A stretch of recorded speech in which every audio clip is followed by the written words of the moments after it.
it's Jason Chaffetz, and time for a Cot-Side chat. Let's talk a little bit about healthcare.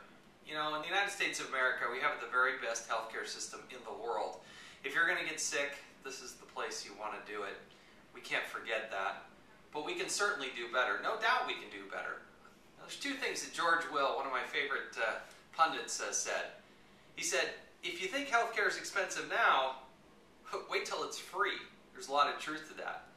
And the second thing that he said is, nobody ever washes a rental car. Now think about that. Nobody ever washes a rental car. The principle there is, if you don't align financial incentives, you will never achieve what you need to achieve. I think if you think about that, it's very true, and it should be very true into healthcare.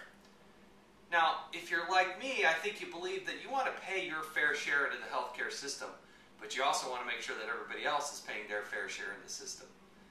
If you're like me, you want to make sure that you have maximum accessibility, even for those that have pre-existing conditions. We went through that in our own lives, my wife Julie and I.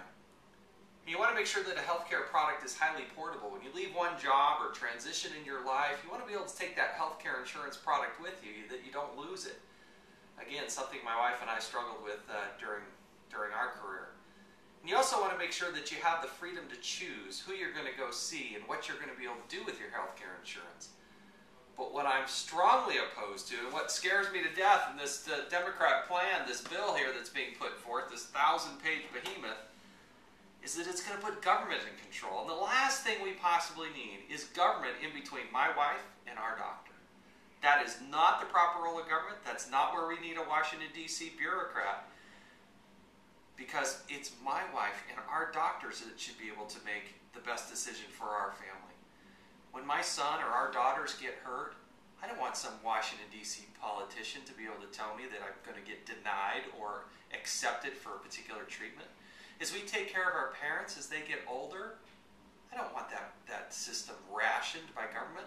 That's what this bill does and gives them the ability to do. That's why I'm opposed to it. And the last thing is, this bill fails to deal with tort reform. Now go talk to any doctor, medical care professional who has to buy malpractice insurance, and they'll tell you that they're enriching the trial lawyers of this country instead of dealing with true tort reform to make sure that we're protecting those people, but at the same time we're not wasting so much money in the system. Look, at the end of the day, there's so much that needs to be done in healthcare. No doubt it needs to be reformed. But let's not just try to slam this through on some indiscriminate, some timeline. Let's deal with it seriously. Let's build on what works. Let's get rid of what doesn't work. But I refuse to vote for this bill and take it in the direction the Democrats want, because the last thing I want is government running healthcare. They can't even run Amtrak, for goodness sake. Thanks, appreciate it.